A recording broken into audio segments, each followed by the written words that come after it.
હું તમને રામાપીરના પાઠના પણ દર્શન કરાવીશ. તો હવે આપણે અહીંયા મંદિરે ધર્મ તરફ સંતાનોને વાળવા ને એ આપણી ફરજ છે. મા બાપની પહેલી ફરજ છે કે આપણા સંતાનોને આપણે ધર્મ તરફ વાળીએ. જય શ્રી કૃષ્ણ ને જય માતાજી બધાને. કેમ છો? કાનાજાની યુટ્યુબ ચેનલ ઉપર હું મીતા રાઠોડ તમારું સ્વાગત કરું છું. આજે અમે અમારા મામાને ઘરે રામાપીરનો પાઠ છે અને ત્યાં બધા સગા સ્નેહીઓ આવવાના છે અને ખૂબ મોટો જમણવાર છે. તો આજે હું તમને વિડીયોમાં રામાપીરના પાઠના દર્શન કરાવીશ અને બધા જે અમારા સગા સ્નેહી આવ્યા છે એના સાથે હું તમને મુલાકાત કરાવીશ. અને સાંજે સરસ ભજનનો પ્રોગ્રામ છે તો એ પણ આપણે એન્જોય કરશું અને ભગવાનના દર્શન પણ કરશું. તો વિડીયોમાં કન્ટિન્યુ રહેજો. ચેનલ સબસ્ક્રાઈબ ન કરી હોય તો સબસ્ક્રાઈબ કરી લેજો અને બાજુમાં જે બેલ આઇકોન છે ને એને દબાવી દેજો, જેથી કરીને જ્યારે પણ હું આ સુંદર વિડીયો મૂકું ને ત્યારે સીધા તમને જોવા મળે. તો ચાલો હવે આપણે જઈએ મામાની ઘરે. મામાનું ઘર છે યાર્ડ બાજુ, એટલે આપણે હવે યાર્ડ બાજુ જઈ રહ્યા છીએ. ઉપર જઈને એ અમદાવાદ હાઈવે, અમદાવાદ ઉપર જવાનું અને અહીંથી નીચે ઉતરી જવાનું, એટલે અહીંથી પછી હવે આપણે યાર્ડ પાસે પહોંચવાનું છે. મામાની ઘરે માં રાંદલમાના લોટા શણગાર્યા છે અને મામી જો ભગવાનને ધૂપ દીવા કરે છે. પછી આપણે મામીને મળશું.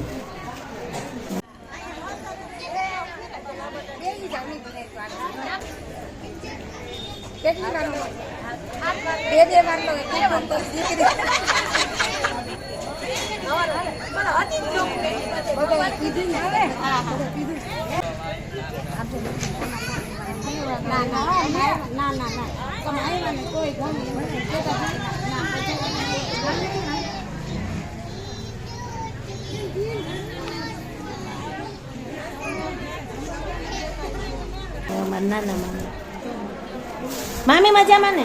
હા હો મજામાં. હા, ફૂલ શેના માટે લ્યો છો? રામાપીરના સામૈયા કરવા. જો રામાપીરનું સામૈયું કરવાનું છે ને, ભગતનું રામાપીરનું, તો એના માટે આ સરસ મજાના ફૂલ તૈયાર કર્યા છે. તો હમણાં આપણે બધા છે ને રામાપીરના સામૈયામાં જોડાવું ને ભગવાનને આવકારવા સુંદર દીકરીઓએ સામૈયા તૈયાર કર્યા અને આપણે સામૈયા કર. હાથી મુનામાસી રૂપિયા વાળી જ હોય ને, એટલે જોજી અમારા રૂપિયા મુનામાસી જ્યાં અમારા બધા મામી ને માઈસીયું ને મામીયું ને દીકરીયું ને બેનું ને બધા છે. જો અમારા લાઈન આમ જુઓ તો અહીંયા અને હાલ આવી જાય. જા બે જણા અહીંયા વડીલો અહીંયા બેઠા છે. હું માઈસી કેદી આવ્યા? એવું થયું? તો અમારે ઘર બેહવા હોય ને. મજામાં છે બેન? સ્વામિનારાયણ અમારા બેન છે. જો બેન કે આને હું કહેતી હતી ધોકો લઈને ઉતારવા આવી છે.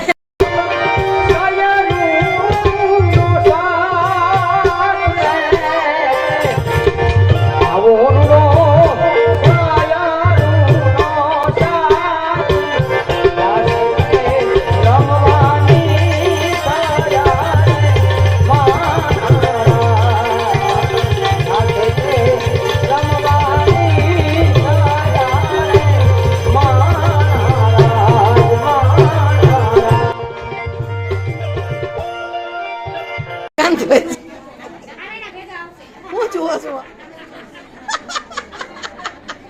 હા બેનો આશીર્વાદ. બસ આમ હવે સ્ટેચ્યુ નથી થવું. હું છોકરી થઈ ગઈ સામૈયાની તૈયારી.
બધી દીકરીઓ છે ને સામૈયા આવ્યા છે, 7 સામૈયા છે અને આ સામૈયા ભગવાન રામાપીરના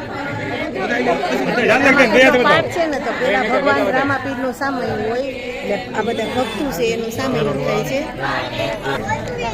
બધા છે ને રામાપીરના ભગત છે અને આ ભગત છે ને એ બધા પાઠ પૂરે. આજે આપણો સનાતન ધર્મ છે, આદિ ધર્મ છે ને એ રામાપીરનો ધર્મ છે ને એ જ નીચ ધર્મ છે ને એમાંથી જ્યારે રામાપીરનો પાઠ પૂરાઈ જાય ને ત્યારે બધા પરિવારનો સભ્ય છે छोटा लीधे हाँ नहीं ओली ओली हाँ અમારા મામાના 2 દીકરા છે, 2 મામાના 1 દીકરા છે. દીકરાઓ જો ભગવાનની ધજા લઈને ઊભા છે એટલે નાનપણમાં જો બાળકોને આવા સુંદર સંસ્કાર આપ્યા હોય ને તો એને ખબર પડે કે આપણી સંસ્કૃતિ શું છે, ભગવાન જે આપણા રક્ષક છે એની આપણે કઈ રીતે સેવા પૂજા કરવી જોઈએ.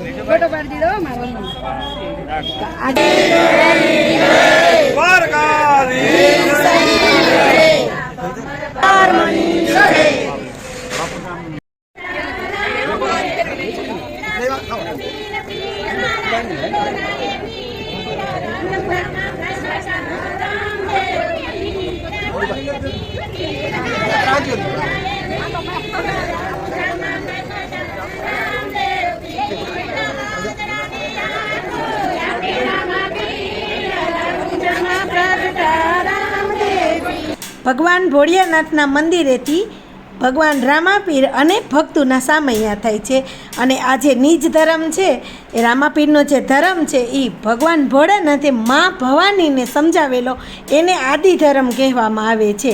ભગવાન રામદેવજીનો જે પાઠ પૂરવામાં આવે છે એ જે પરંપરા છે ને એ આદિકાળથી ચાલી આવે છે અને એ પરંપરામાંથી જ આપણા જે હિન્દુ ધર્મના સનાતન ધર્મના જે કોઈ સંપ્રદાય અને પંથ પડ્યા છે એ બધા આ નિજ ધર્મમાંથી જ પડેલા છે. પાઠની અંદર જે મૂર્તિઓને સ્થાપિત કરવામાં આવે છે એનું અત્યારે યજમાન પરિવાર પૂજન કરી રહ્યું છે અને એ મૂર્તિઓમાં પ્રથમ પૂજ્ય ગણપતિ મહારાજ, સંકટહર્તા, વિઘ્નહર્તા, હનુમાનજી મહારાજ, મહાદેવ, મા ભવાની અને રામદેવ પીરની મૂર્તિઓ હોય છે, સાથે શ્રીફળ હોય છે અને એનું જે છે એનું પૂજન કરવાનું હોય છે. અને પાઠની અંદર જ્યારે પાઠ પૂરાય છે ત્યારે જે કોઈ વસ્તુ સામગ્રી હોય છે એનું દરેકનું ધાર્મિક એટલે કે ધર્મની દ્રષ્ટિએ કંઈકનું કંઈક મહત્ત્વ રહેલું હોય છે. આ જે મૂર્તિઓ છે એ બધી મૂર્તિઓ પ્રગટ હોય છે. દર વખતે પાઠમાં આ મૂર્તિઓને સ્થાપિત કરવાની હોય છે અને એ મૂર્તિઓની સ્થાપના થાય છે ત્યારે ભગવાન રામાપીર હજુર પાઠમાં બિરાજે છે અને જે ભગવાન રામાપીરની જ્યોત છે ને એ જ્યોત એમ કહેવાય છે કે એ જ્યોત એમ જ પ્રગટે છે, એને કોઈ પેટાવામાં નથી આવતી. રામાપીરનો પાઠ જ્યારે પૂરાય છે ત્યારે એ જ્યોત છે ને એ ભગવાન રામાપીર જ આવી અને જ્યોતને પ્રગટાવે છે અને ભગવાન આ કળિયુગમાં રામાપીર એનું પ્રમાણ આપે છે કે ભગવાન પાઠમાં જ્યોત સ્વરૂપે બિરાજે છે.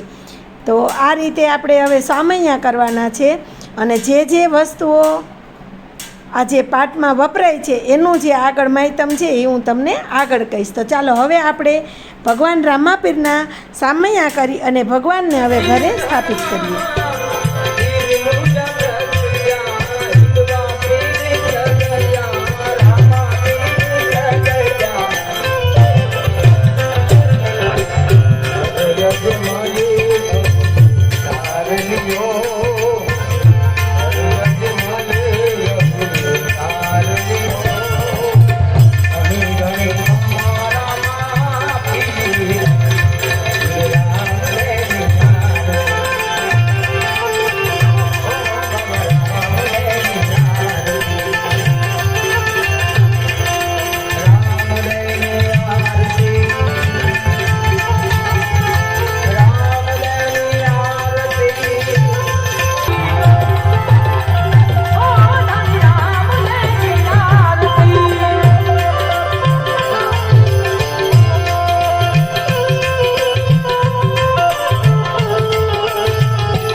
રામાપીરનો પાઠ બાજોટ ઉપર પૂરવામાં આવે છે અને એમાં એલાયચી, તજ, સોપારી, સિક્કા, દ્રાક્ષ, પાતારી જ્યોત, કેસર જ્યોત, 4 આસન, નાળિયેર, શ્રીફળ, લાલ કપડું, સફેદ કપડું, કળશ, ચૂરમું, ફૂલ અને ભોગ અર્પણ કરવામાં આવે છે.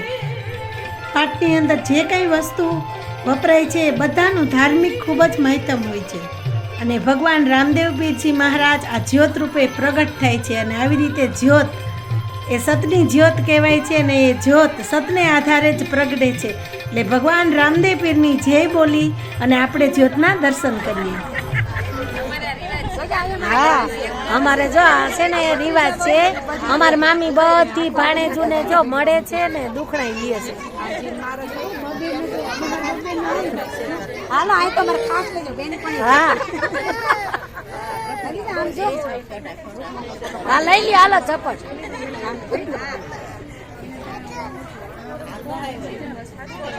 આમ જો કેટલી વાર લો? બે વાર લો એટલે તો દીકરી